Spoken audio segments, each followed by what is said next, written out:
I realized I like to make people happy. Looking back, I think the passion was always there. It was just waiting to come out. I like pastry because it's like mathematics.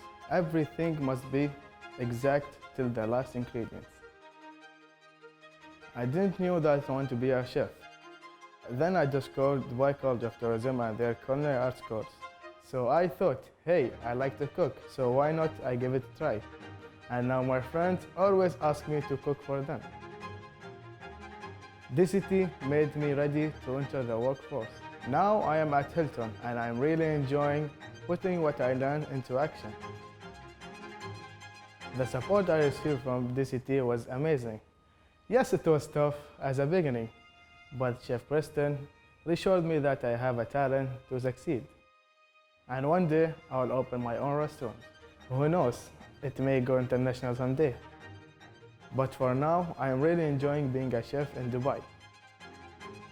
My name is Hisham Hamed Al Yamani. I am pastry chef in Canapé by Hilton Al Seaf.